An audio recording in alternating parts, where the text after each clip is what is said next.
रमाई ऐक माझं, चल बघू जेवून घे। अगं उपवास सोसत नाही तुला, आणि मला सांग किती उशीर अशी वाट बघत बसणार आहेत? तुझी काळजी वाटते ग, म्हणून सांगते। नाही, मला माहितीये माझा दिगू तिकडे उपाशी असेल, तिथे तो अन्नाला स्पर्श सुद्धा करणार नाही। तो आला ना की त्याच्या सोबतच जेवेन मी। अगं पण रमाई,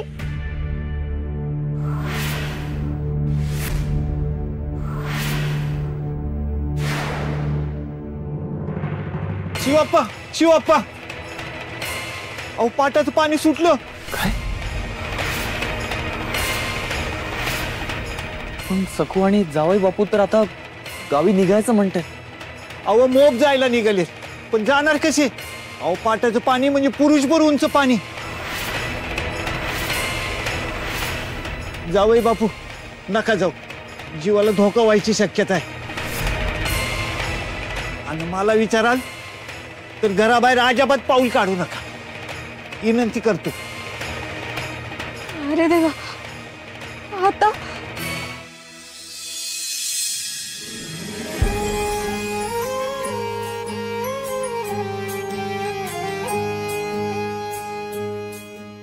म्हणजे आता नाही जायचं? तूच पडतोयस ना पाऊस, आणि तूच सोडतोयस ना पाटाचं पाणी? माझी हाक ऐकलीस तू विठुराया, होय ना? खूप गोड आहेस तू माझा सखा।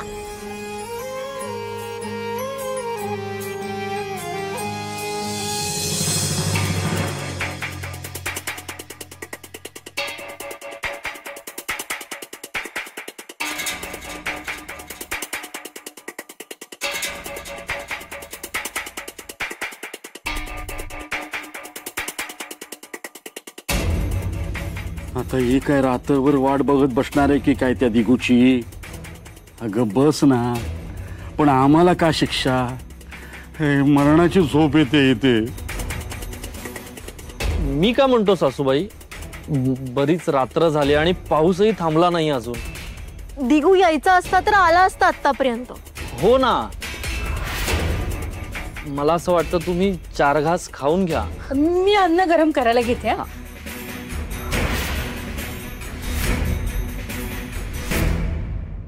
रमाई अगं जेवून घे, तू उपाशी राहिलीस तर अगं तुला पित्ताचा त्रास होतो। पण दिगूला आहे का त्याची काळजी? आईपेक्षा बायको जवळची झाली आहे त्याला। आता येवाना आला असता तो। 4 दिवसात सखूने दिगूवर ताबा मिळवलाय। नाही नाही सासूबाई, असं नाहीये, खरंच भयंकर पाऊस पडतोय बाहेर, आणि दिगंबर रावांसारखा मातृभक्त मुलगा मी तरी पाहिलेला नाहीये। काय आहे? जांभई द्यायची ही काय पद्धत झाली का? झोप आली असेल तर जा ना, जाऊन झोपा ना। कशाला सगळेजण माझ्या डोक्यावर बसलाय? अहो वहिनी, झोप थांबवता येऊ शकते हो, पण जांभई कशी थांबवणार? ती जांभई आणि शिंकत आहे।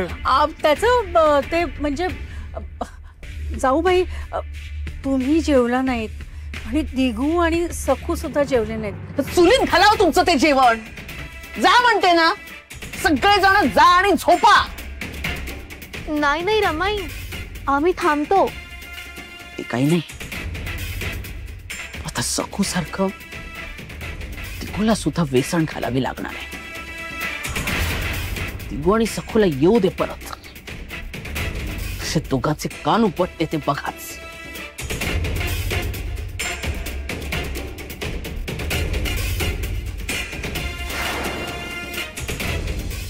खरं म्हणजे ना, वहिनीने त्या दिगूचे कानच उपटायला पाहिजे। आपण बसलो इथे ताटकळत, आणि ते दोघे तिथे झोपले असतील डाराडूर। अरे देवा, अगं काय ग, काय झालं? अशी दचकून का उठलीस बाळा? उमाई, आऊंसाठी तांबे भांड ठेवलंस? आऊंना रात्री पाणी लागलं तर? नाही ग, तांब्या भांड ठेवायचं राहिलं। माझ्या लक्षातच नाही राहिलं. थांब मी आलेच. हा थांब मी जाते.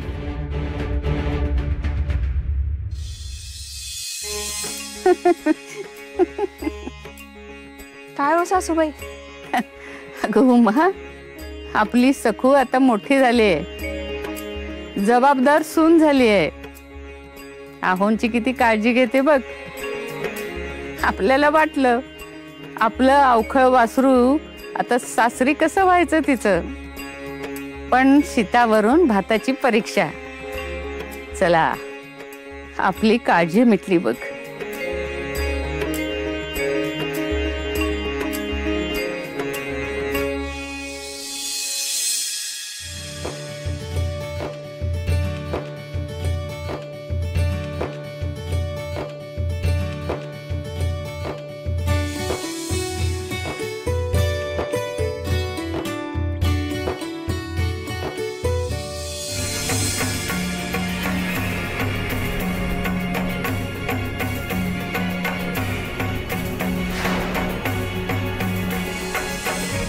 नात जावयाला जीव घालण्याचं, वारा घालण्याचं भाग्य फार कमी आज्यांच्या नशिबात येतं बरं. जेवण होईस्तोवर सगळ्यांना वारा घालायचा. तुमचं पोट भरलं असेल तर तुम्ही निश्चिंत आणि आमची चिंता मिटेल. आणि दिगंबरराव, मला परकी नका समजू, आजीच समजा. इथे माझ्या मनाला असा छान विसावा वाटतंय. किती साधी, सरळ आणि गोड माणसं आहेत नाही. एक विठोबाचं वेड सोडलं तर खूपच प्रेमळ आणि समजूतदार आहेत.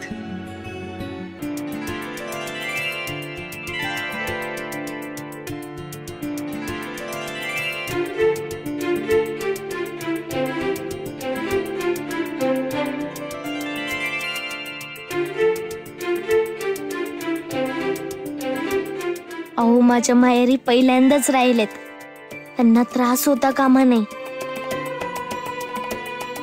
विठुराया, माझे अहो झोपेत अगदी तुझ्यासारखे निरागस दिसतात रे. म्हणजे कोणाला सांगून सुद्धा खरं वाटणार नाही. हा माणूस कधी कधी चिडतो, रागवतो, रागाने बघतो. लहान मुलासारखंच आहे ना हे वागणं. सखू,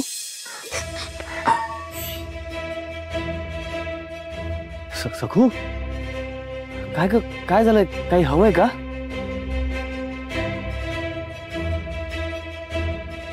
सखू, काय झालं? तुझे आप्पा विचारताय काही हवंय का? नाही, तांबे ठेवायला आले होते मी. तुम्ही ओरडलात आणि उठलात, फुलपत्र पडलं.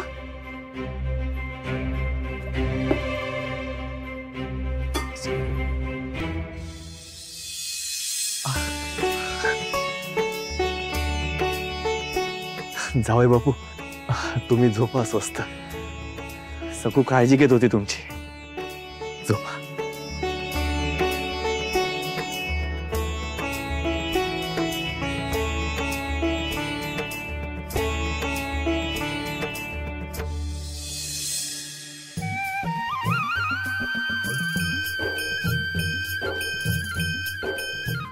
घ्या, केशराचं दूध आहे.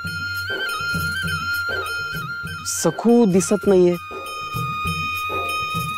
सखू ना, सखू रावळत गेले विठुरायाला भेटायला. दिगंबरराव, एक विनंती केली तर चालेल का? अहो आजी, विनंती काय करता? मला आजी मान असं म्हणालात ना काल. मग आज्ञा करा, बोला. नाही, आधी दूध घ्या आणि मग आपल्या विठुरायाचा आशीर्वाद तुम्ही पण घ्या. नाही म्हणजे त्याचं काय आहे, लग्नाच्या वेळी आधी कुलस्वामिनीचा आशीर्वाद घ्यायचा असं सखूच्या सासूबाईंनी सांगितलं होतं ना. पण आता तसं काही नाहीये.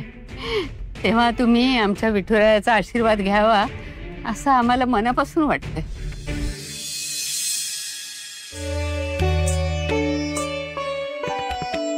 किती प्रेमानं बोलतायत आजी.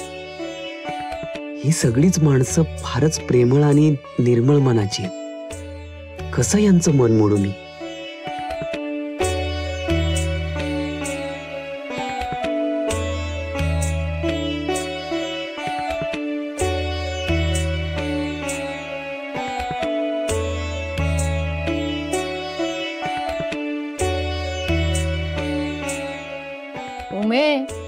तुझे जावई गुणी आहेत ह.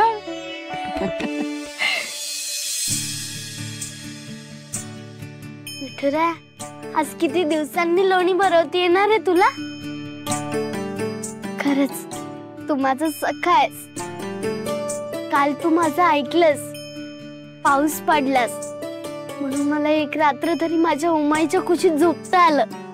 सासरे, मी तुला भेटण्यासाठी सुद्धा मी खूप तळमळत होते. खरंच तुझे खूप खूप खूप आभार. लोणी खा.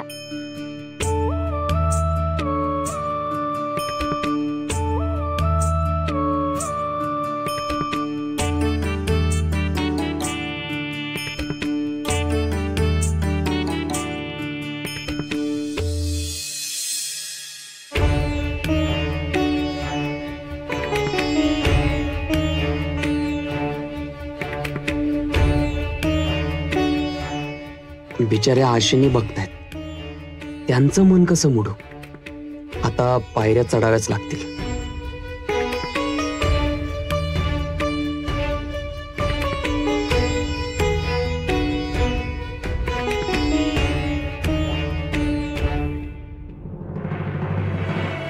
आईला कळलं तर गजब होईल. पण मी नुसता आत जातोय, आजींचं मन मोडायचं नाही म्हणून.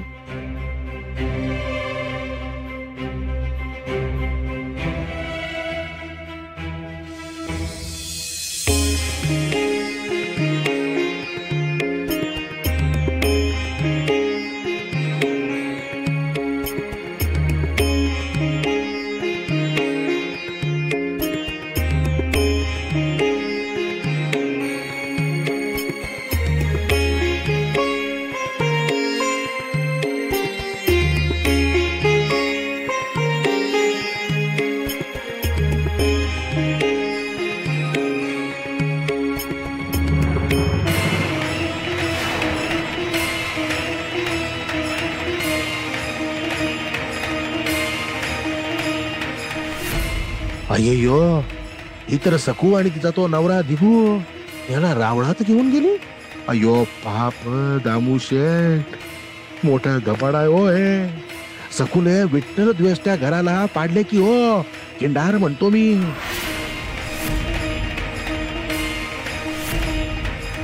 नवरा रावणात कसा, हा फटाका त्या नागोजी बाबासमोर फोडला तर दामू शेठ मोठाच होईल की हो तुमचा फायदा म्हणतो मी.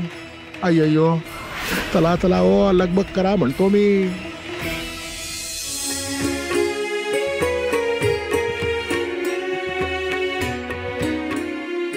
अगो बाई, म्हणजे तुम्ही खरंच आलात. विठुरा, बघितलंस का, आहो आलेत. लग्नाच्या वेळेस खूपच धावपळ झाली ना, आता निवांत बोला.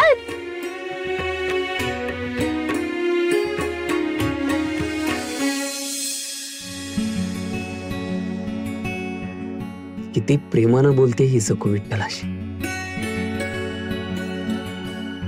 असं काय या विठ्ठलात की माझे आबा सुद्धा संसार विसरून देहभान हरपून पंढरपुरात जाऊन बसले. या विठ्ठलाच्या प्रेमा खातर तर सकू कुठलीही शिक्षा मुकाट सहन करते. काय रे तुझ्याजवळ असं?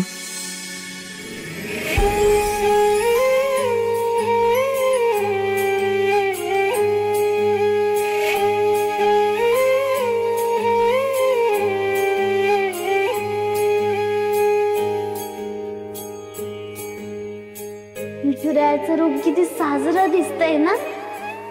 त्याच्याकडे बघितलं की मन अगदी आभाळासारखं होतं. आणि आप्पा म्हणतात की मनावरची मरगळ याच्या नुसत्या दर्शनाने झटकली जाते. आणि माझी खात्री होती तुम्ही नक्की याल रावळात.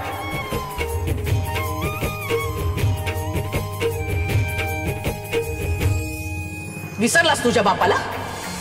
तोही असाच विठ्ठल विठ्ठल करायचा. आधी सगळी घाण खातं कर्जदारांना परत देऊन टाकली. घरादारावर तुळशी पत्र ठेवलं. बायकोपुरांचं काय काय होतंय ते होऊ दे, आपली टाळी ब्रह्मानंदी. अरे मेलो आपण.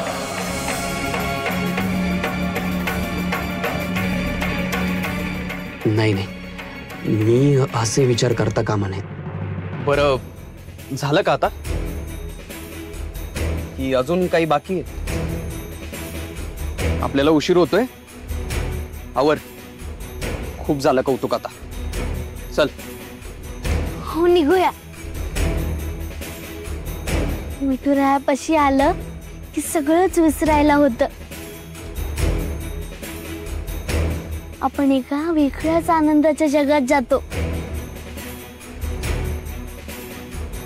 चल.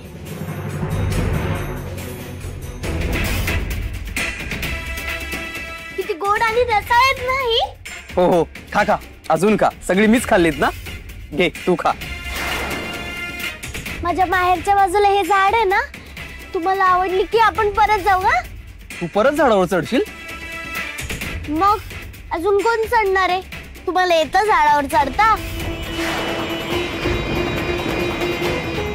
आणि मी झाडावर चढले म्हणून, नाहीतर तुम्ही नुसतं उड्या मारत राहिला असता अशा.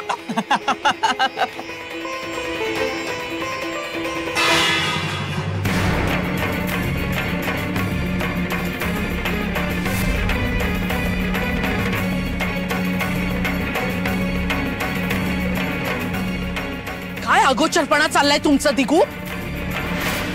आणि सखूशी हसत खेळत येताना माझा जराही विचार आला नाही डोक्यात? भीती वाटली नाही तुम्हाला?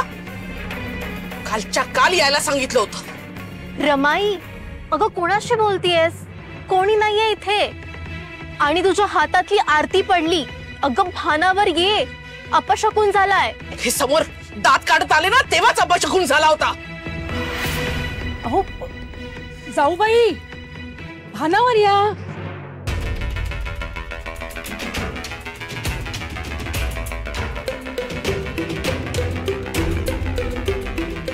हो, दिगू आणि सखू अजून आलेले नाहीयेत. तुम्हाला भास झाला असेल. आता दिगू आला ना की त्याला चांगलं ओरडा. असं सोडू नका. म्हणाला होता ना येतो म्हणून. कुठं पत्ता आहे त्याचा? तर बाबाजींच्या समोर कसं तोंड दाखवणार तुम्ही? काय हे जाऊबाई. रमाई, दिगूला आता चांगलंच खडसावलं पाहिजे. बायको समोर आईला विसरतो म्हणजे काय?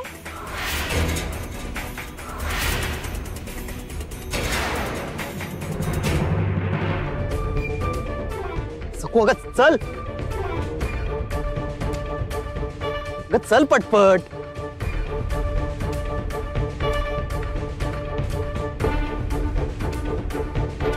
सखू, अगं किती हळू चालतीयस? आधीच आपण वचन मोडलंय. काल जायचं होतं ते आज जातोय. त्यातही उशीर करायचा आहे का? चल पटपट पाय उचल. आणा, इकडे आणा. त्याच्यामुळे भराभर चालता येत नाहीये, तर तसं तोंड उघडून बोल ना. दे इकडे. नाही नको, मी घेते. हे बघ, मी थांबणार नाही. हा, निघून गेलो तर रडू नकोस. दे इकडे. आई म्हणते ते खोटं नाहीये. हट्टी असतो अगदी. चल. सखुताई, सखुताई. शिपरी,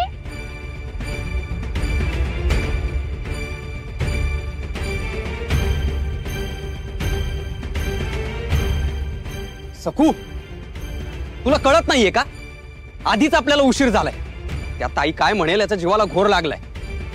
कुणाशी बोलण्यात वेळ घालवायचा नाहीये. चल.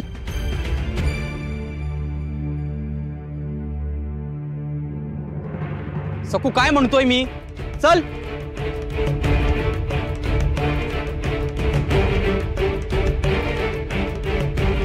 सखुताई, आपला पांडू गाव सोडून चाललाय. तो म्हणतोय गावी माघारी येणार नाही.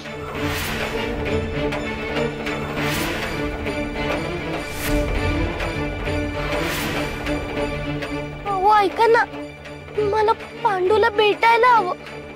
चिपरी काय म्हणाली ऐकलं ना, की तू पुन्हा कधीच गावात येणार नाहीये. मी एकदा भेटून येऊ का त्याला? फक्त एकदा. मी पाया पडते तुमच्या. एकदा भेटून येते ना. सखू, अजिबात थांबायचं नाही. आधी घराकडे चल चल. हो सोडा ना मला. पांडू माझा सवंगाडी आहे, त्याला मला भेटायला जाऊ. सोडा ना. सकू चल.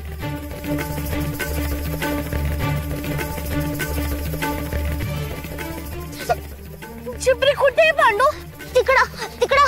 चल पटकन. सकू सकू ऐक, माघारी फिर. सकू कोण आहे हा पांडू? सगळं सोडून त्याच्याकडे धावली मूर्ख मुलगी. पांडू झाडाच्या मागे लपलाय. पांडू पांडू पांडू. पुरी नाही, मी आज जर पुरीला भेटलो तर तिच्या जीवाला धोका होईल. पांडू आता थांबू नका, चल निघूया.